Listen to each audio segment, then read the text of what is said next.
বেহাল হয়ে পড়েছে দুর্গাপুরের 28 নম্বর ওয়ার্ডের ইউরিক অ্যাগারিন পথ, যা দুর্গাপুরের আইটিআই রোডের নামেই পরিচিত। নামেই রাস্তা, কার্যত পুকুরে পরিণত হয়েছে গুরুত্বপূর্ণ এই রাস্তা। প্রতিনিয়তই বিপদের আশঙ্কা বাড়ছে এই রাস্তাতে।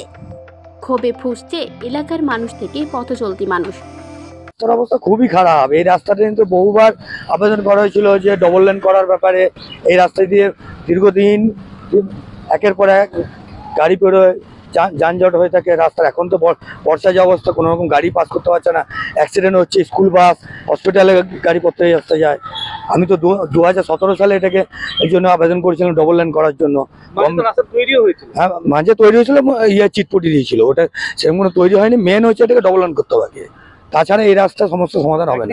রাজ্য সড়ক, একদিকে জাতীয় সড়ক, বিভিন্ন ট্রাক, বাস, ডাম্পার সবসময় যাতায়াত করে, স্কুল বাস, হসপিটাল বাস, পেশেন্ট যায় এই রাস্তা দিয়ে। সামনে আমাদের মিশন, তারপরে আপনার রয়েছে বিবেকানন্দ রয়েছে। তারপর কেউ গা করছে না, কিছু না। আমি যে মমতা ব্যানার্জির যে কমপ্লেন নাম্বার সেখানেও দিয়েছিলাম। ওনারা খালি বলছেন যে কাজ চলছে, হয়ে যাবে, কাজ চলছে, হয়ে যাবে।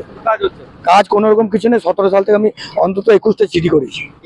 দেখুন, আমাদের দাবি, আমরা জনসাধারণ, ঠিক আছে, আমরা কোনো পার্টি বসে কথা বলছি না, জনসাধারণ থেকে বলছি। এই যে বেহাল রাস্তা দিনের পর দিনের প্রত্যেক বছরই হয়, এবছর নতুনটা কিছু না, এবছর একটু বেশি অবস্থা খারাপ মনে হচ্ছে। পরে পুজোর আগে একটু করলো, একটু চিটপটি দিল, বাস হয়ে গেল, এইটুকু। কিন্তু আবার কি হলো, 6 মাস যায় না, 3 মাস যায় না হয়তো, আবার শুরু হয়ে গেল। কিন্তু এদিকে স্কুল আছে, কলেজ আছে, মানে এটা মেন লাইন আর কি, মেন লাইন বলতে গেলে। তো হসপিটাল আছে, অ্যাম্বুলেন্স, মানে আমরা চোখের সামনে দেখি, আমার সামনে দোকান আছে, চোখের সামনে দেখি, এবং অথচ দেখে খুব খারাপ লাগে। আমরাও তো বারবার করছি, মানে যে কোনো, এই তো কত 4 দিন আগে বলছি, আচ্ছা কত ভদ্রমহিলা ছিলেন, বয়স্ক, ফট করে ওদিকে উল্টে গেলেন, আবার এদিকে উল্টে গেলেন, আমরা ছুটে গিয়ে তুললাম। কিন্তু এইভাবে তো হয় না। তুললাম, উনি সুস্থ আছেন, আজকে সুস্থ আছেন, কালকে বড় কিছু হতে পারে, আর বড় কিছু হয়েও যাবে। এটা বলা বাহুল্য যে হবে না কিছু, ঠিক আছে। তবে আমার দাবি একটাই, জনসাধারণ হিসেবে আমরাও হাউস ওয়াইফ, আমরা দেখি, চোখের সামনে খারাপ লাগে। আমাদের যে ডবল লাইন করলে, এটা তো স্যাংশন হয়ে গেছে, আমাদের যেটা ইয়েটা আছে, তো ডবল লাইন করলে খুব ভালো হয়, এবং রাস্তাটা চওড়া হবে এবং দেখতে ভালো, এবং সব তুলে ফেলতে হবে। এটাই আর। গুরুত্বপূর্ণ এই রাস্তার এক ধারে রয়েছে 19 নম্বর রাজ্য সড়ক, অন্য পাশে রয়েছে 19 নম্বর জাতীয় সড়ক। কিন্তু রাস্তা সংস্কারের প্রশ্নে সবাই উদাসীন, অথচ যাত্রীবাহী বাস থেকে শুরু করে পণ্যবাহী যানবাহন সবই চলছে গুরুত্বপূর্ণ এই রাস্তার উপর দিয়ে। খানাখন্দে ভরা রাস্তায় জল জমে গিয়ে বিপদ বাড়াচ্ছে প্রতিনিয়তই বলে অভিযোগ। রাস্তা কোনোদিন ঠিক হয়নি, গাড্ডা হয়ে গেছে, গাড়ি ডেলি খারাপ হয়ে যাচ্ছে, অ্যাক্সিডেন্টও তো হচ্ছে, ডেলি অ্যাক্সিডেন্ট হয়। কেউ দেখছে?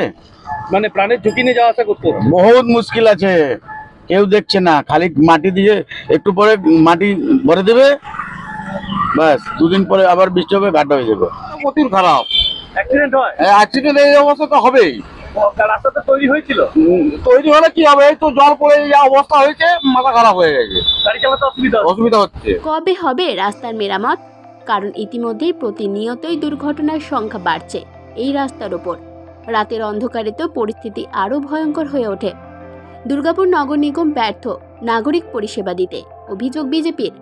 তৃণমূলের লোকদেরকে নিয়ে পড়ে, মুচিপাড়ার যে তৃণমূল কর্মীরা আছে তাদেরকে নিয়ে এসে পড়ে এইখানে ধান পুঁতে চাষ করুক, ঠিক আছে। এটাই আবেদন করব যে চাষটা মাঠে না করে, ধান পেতে না করে এইখানে কোনো রাস্তাটাও করা হোক, ঠিক আছে। আমার নাম বিজেপিকে জ্ঞান দিতে হবে না, আমরা জানি কি করে উন্নয়ন করতে হবে, পাল্টা তো তৃণমূল নেতৃত্বের। বিজেপির যে সমস্ত নেতৃবৃন্দ, তাদের বোধ করি এই কাণ্ডজ্ঞান হারিয়েছে তারা। এই বর্ষাকালে রাস্তার অবস্থা একটু বেহাল হয়। ওই রাস্তার কাজ 2 বছর আগে হয়েছিল, আগামী দিনেও হবে।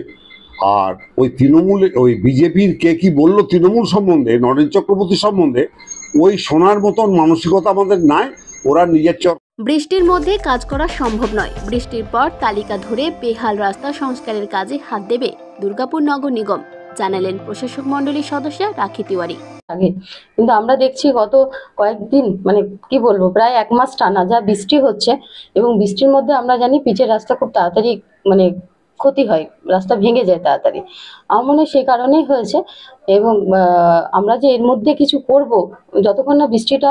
গুরুত্বপূর্ণ একটা রাস্তা মারণ ফাঁদ হয়ে বসে রয়েছে দীর্ঘদিন ধরে, অথচ এই রাস্তার ওপর রয়েছে সরকারি আইটিআই প্রশিক্ষণ কেন্দ্র। দুর্গাপুর মহকুমা হাসপাতাল সহ বেশ কয়েকটি সুপার স্পেশালিটি হাসপাতালে যাওয়ার রাস্তাও এটা। স্কুল তো রয়েছে।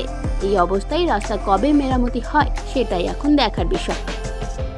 দুর্গাপুর থেকে অনুরাধা সেনগুপ্তের রিপোর্ট, খাঁটি খবর।